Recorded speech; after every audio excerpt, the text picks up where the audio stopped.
Ron DeSantis has walked back his comments saying that he's open to appointing Robert F. Kennedy Jr. to head either the FDA or the CDC should he be elected president in 2024. Let's watch. Well, that's actually not what I said about heading those agencies. We're going to have a medical doctor, we'll have a PhD, at those agencies. But I've also promised to bring a reckoning to all the medical bureaucracy for how they handled COVID. And so something like RFK Jr., he's been right on Fauci and has identified the problems with the COVID lockdown. So I want to have a task force that's got bipartisan support that can go in, hold these people accountable, because this can never happen to our country again. What they did by closing schools, closing businesses, doing all that, that laid waste to communities across this country. They have never been held accountable. So we need accountability. So that was the issue that I said I'd consider. DeSantis also tried to correct the record in a sit-down interview with Megyn Kelly. Let's take a look. Was that real? I think that headline misquoted what I said. He asked me about RFK Jr. for VP because there's chatter on our side about doing that. And I said no, because ultimately he's a liberal. Like, we agree on Fauci. We agree on the medical swamp and how pharma has taken FDA captive. So we are going to clean house on that. I've said that from the beginning. I mean, we're going to drain the medical swamp in D.C. So it wouldn't be he would be the head of CDC. That would be a doctor or a PhD. But I'm going to have probably a task force to go in there, hold people accountable for COVID, hold people accountable for what things are happening. So it would be more in that role that I'd want to get a bipartisan group of people together who understand the problem, understand the federal government's COVID response was a disaster.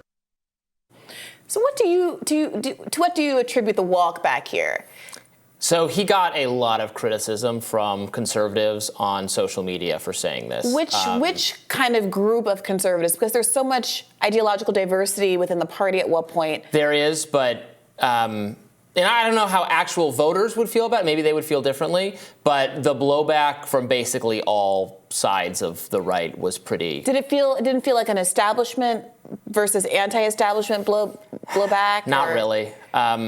I was actually surprised by the level of, like, what are you doing? We're not going to put a Democrat in your administration. Stop that. Yeah, this is fascinating for a couple of reasons. One, about what it means about Ron DeSantis and his political strategy and how online potentially he is. Because online, RFK Jr. is enormously popular sure. and he's popular with the same people that Ron DeSantis is popular with.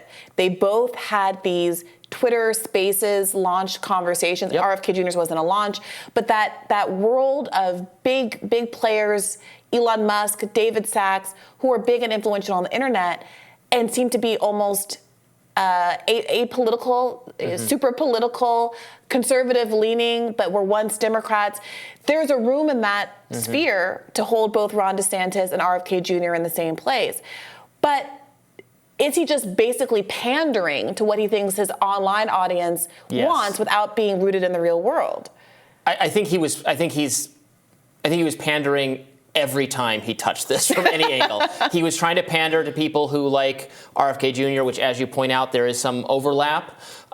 Then he was trying to pander to genuine conservatives and Republicans who were mad about him saying he'd appoint a Democrat to any high-level position, and now he was just pandering every which way. It shows the kind of dysfunction of the DeSantis campaign. Like, you don't want to stake a position and then have to walk it back. Like, he should have just said, I'm glad RFK Jr. is running. He's right on a lot of things that Biden was horrifically wrong on, lockdowns, mandates, et cetera. I appreciate what he's saying about some of the ideological capture in our government agencies by the pharmaceutical industry. And that is something we're going to address in a DeSantis administration. There will never be lockdowns. There will never be mandates. There wasn't in the state of Florida. That's what I'm running on. That's what I'm all about. So I take what he says to heart, but I'm not putting him in charge of the FDA. Robby, so, he maybe should hire you given the cogency of that statement, and especially given he's had some staffing issues of his own. Yes, he will not find me sharing enthusiastically, secretly Nazi videos. Well, the other part... We're going to talk about that later in the show, by the way. So. Sure, but the other thing that this makes me reflect on is what that means for RFK Jr. and his audience, and whether or not he is similarly being seduced into believing that perhaps he has a farther reach and a deeper appeal based on how enthusiastic the internet audience is about him in a way that might not translate to the real world as well. Because I remember there was this moment just a couple of weeks ago when we got the affirmative action ruling from the Supreme Court along with the student debt relief ruling, where RFK Jr. came out against both of those outcomes, and the internet exploded in his face with a substantial cohort of his followers saying, I can't believe you would support these things, seemingly forgetting that he is ultimately a Democrat who's very proudly running as a Kennedy Democrat, who has I'm a Kennedy Democrat in all caps across his website when you log in. So, you know, is that going to hurt him ultimately as he tries to run this campaign over the course of the next year, where people like him, people who are independent and right-leaning like him only insofar as he alienates the entire demographic group that he needs to vote for him in a Democratic primary? This is the curse of living in such a polarized, partisan, tribal time. I mean, I've been looking at his poll numbers. There's an argument that some have made that actually his support among Democrats has slipped a little bit. He was up at 20%. I think he's come closer to 10 in some polls. His favorability among Republicans, high, but that's shown because he's mostly talking about things that excite it excites conservatives, independents. There is an audience out there that is being missed by the mainstream Democratic Party, or especially when they take these very kind of liberal turns that the media, the established media forces on him. But it is the case that he's I don't know. He might just have views that are so mixed they don't really fit one of the two major political parties.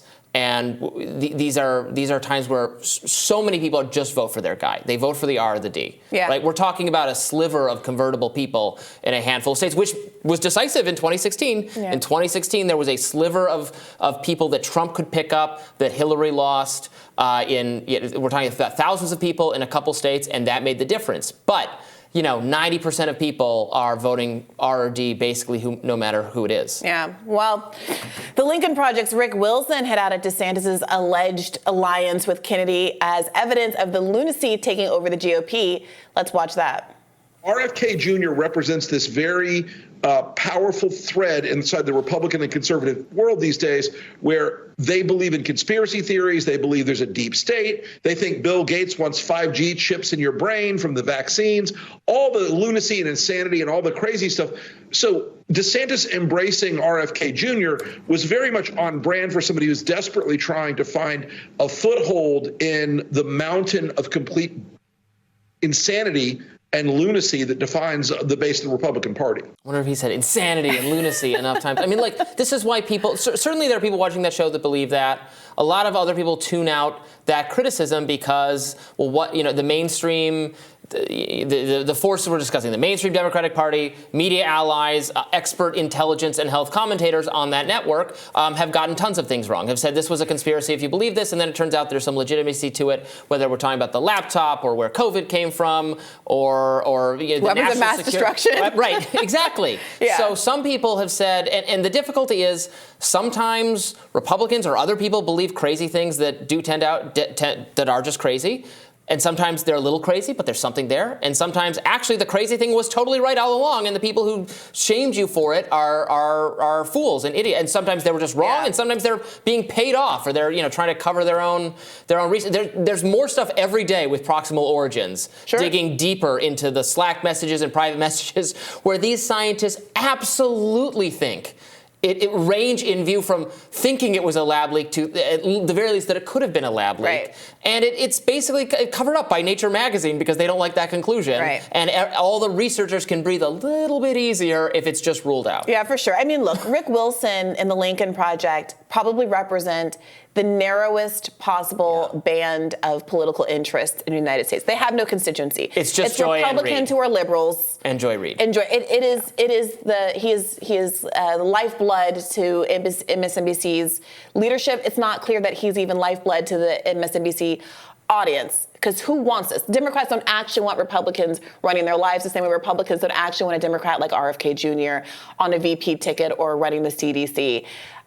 There have been, I gotta say, and I know that I'm the consummate Bernie broad on this show, but I do have to say, I do think there is a lane and an opportunity to consolidate folks on a sincere economic populist basis. Someone who largely stays out of the culture wars, not leans into them in the way that Ron DeSantis has done, and has a record that shows a sincere commitment to uplifting the interests of poor and working class people. That includes showing a sincere interest in their vulnerability to crime, a sincere interest in making sure they have a living wage, healthcare, housing, all of the kinds of things that are actually affecting Americans on a daily basis. And those are conversations which are largely absent from this primary conversation on both sides of the aisle.